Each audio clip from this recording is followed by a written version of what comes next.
So what's special and unique about this book compared to maybe other books you've written? What sets this one apart?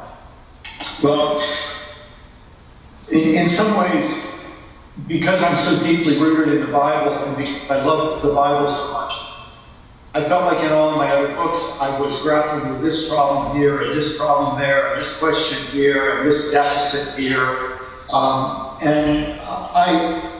I felt like what I needed to do, I came to a point in my career that I needed to try to get a big picture overview. And for me, I wanted to do that reading in the Bible. I bet a lot of you will resonate with what I'm about to say. Some of you might find it a little disturbing. But in our day, the loudest voices who talk about the Bible often use it to wound people. They turn the Bible into a weapon that gives them more and more power and gives them more and more reason to shame and blame, marginalize, and harm other people. And I felt that if we don't have alternative voices that say, actually, that's not the only way to read the Bible, it's not the best way to read the Bible. Let's show people what the Bible can be if I can say it this way, if we take it out of the hands of fundamentalists and we allow people to read the Bible as an incredibly rich, deep, profound document. I often say that my approach to the Bible is not literal and it's not liberal, it's literary. And let's let the Bible bring all of the meaning that it can to us in these times. And that's what I wanted to do in this book. And that's a great segue into how you approach the Bible. Can you talk more about that? Sure. And the word you used was literary? Yes. So I grew up in a fundamentalist setting, as I said, and our responsibility was to interpret the Bible literally. What that meant is that unfortunately what it meant was we read the Bible in a very flat way. You know, if you go back in church history to the 3rd, 4th, 5th centuries, we find out that the early church scholars said that there were, some of them said 5 levels, some of them said 7 levels of meaning to every biblical text. And the literal meaning was the least deep and in some ways the least important. And I won't go into all the different terms. They use the analogical, the anagogical, the typological, all these different ways of reading the text. But the literal way of reading the text has created in our lifetime a kind of Christianity that's afraid to look at science because it's afraid that the book of Genesis, taken literally, tells us the world is 6,000 to 10,000 years old, where science is telling us that it's 13.7 or 14 billion years old. And when you limit yourself to reading the Bible in that way, in a sense you then oppose science because science becomes your enemy. And then you find out that religious Christians are the ones of a certain sort, are the ones that reject climate science as well. Well, suddenly, when you read the Bible in that way, you find yourself not only in the wrong side of history, but the wrong side of morality. You look back as an American, and for me as a white American, I look back on American religious history. And I have to acknowledge that people reading the Bible literally use the Bible to justify slavery because they could find all kinds of verses in the Bible that regulated slavery, but they could find none that condemned or forbade it.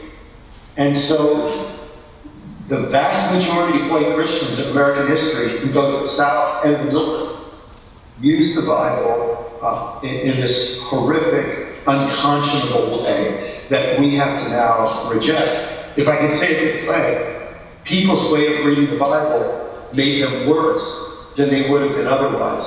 Normal human sympathy would have made people say, we shouldn't treat other people this way. We shouldn't allow a racist way of looking at the world to trump human compassion.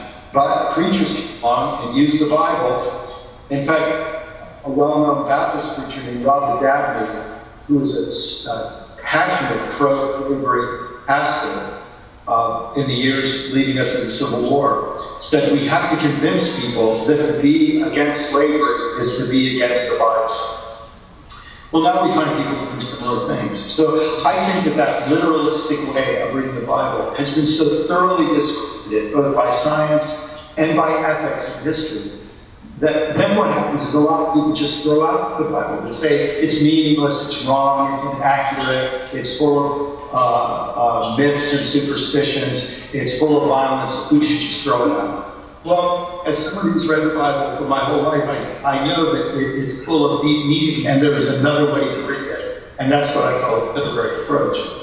In a literary approach, we allow the Bible to work like any other language in all of the rest of life. In other words, we don't say you can only read the Bible as if it were a legal constitution, or as if it were a science textbook, or as if it were a telephone book just giving you raw data.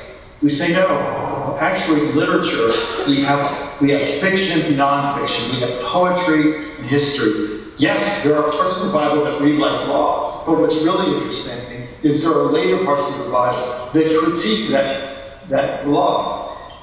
The metaphor that has worked best for me is to say that many of us were taught to read the Bible as a constitution, or like the annotated code of Maryland. That we're all lawyers, and our job is to prosecute cases by quoting chapter and verse, Article 1, Section 3, Sub-Point 2, or whatever.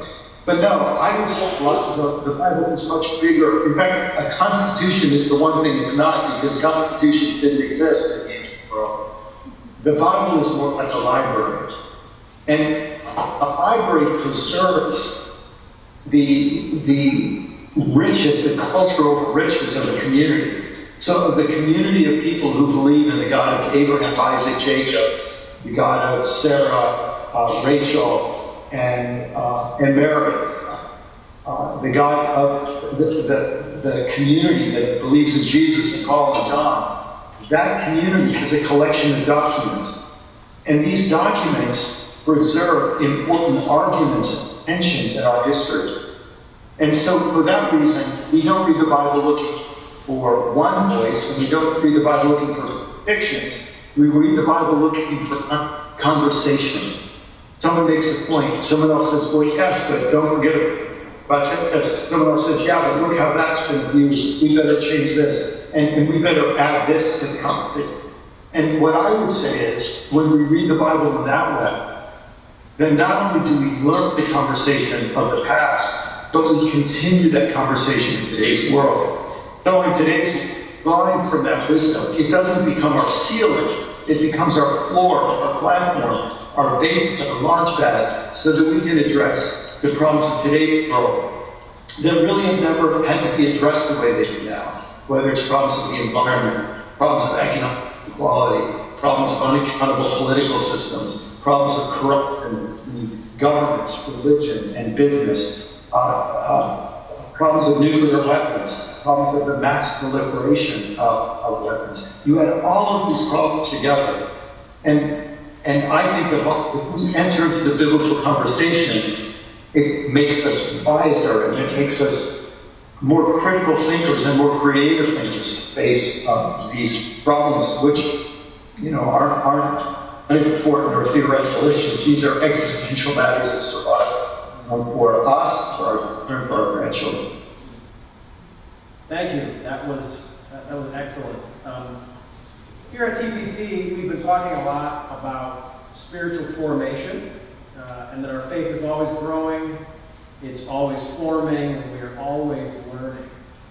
And so, how do you see how your reading the Bible and spiritual formation go together? Yeah, what a great question. Let me just say that kudos to you all for taking spiritual formation seriously. Traditional mainline Protestantism kind of sank to a level of institutional participation. The idea was just keep coming back, participate in the institution. That produced a kind of lukewarm Christianity that many people began to critique. And Presbyterians were leaders in that critique, and they created something called they were at the forefront of Christian education. And I have to say, the Presbyterian community has been just under the forefront of Christian education. Very often it's Presbyterians who do the best job. But in recent decades, we said, Christian education just sounds like it's dealing with the mind. And so there's been this wonderful conversation among Catholics and Protestants of all kinds. In fact, it's one of the few things that brings people together from liberal, conservative, Catholic, Protestant, mainline, evangelical, Pentecostal.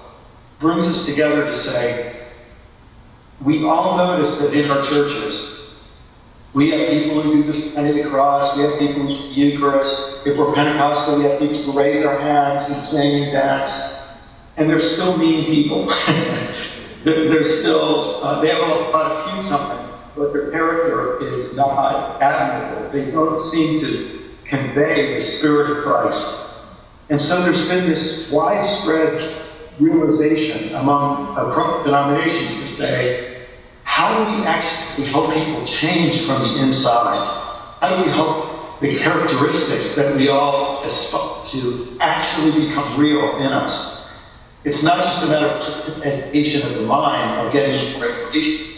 It's a matter of, the way my friend Dallas Willard said, a renovation of the heart, development of new habits of the heart, expansion of our capacities, development of not just new thoughts, but a new way of thinking.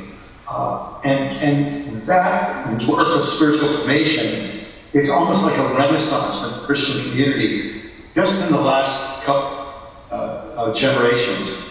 And I have high hopes for it. Now, where does the Bible fit in? Sorry, that was a long runway to finally get to your question. I think the kind of reading that we talked about a few minutes ago, reading the Bible as a foundation, takes our thought deeper into human experience. So now we have to integrate thought and feeling. We have to integrate critical thinking and deep, vulnerable experience. And we get out of just theology being arguments about doctrines, and we face the most important question of all, which is the question, how do we live? What's our way of life? And spiritual formation, I think in its fullest expression, is going to face us with that most important question. Not just what do we think, what do we believe, but how do we live? It's going to be exciting as we go farther in that path. It's also going to be disruptive. Because you can bring a bunch of people together and get them to agree on a creed or a doctrinal statement, and they've never dealt with their pride or their greed or their fear or their resentment or their lust or their hate. And now we're going to have to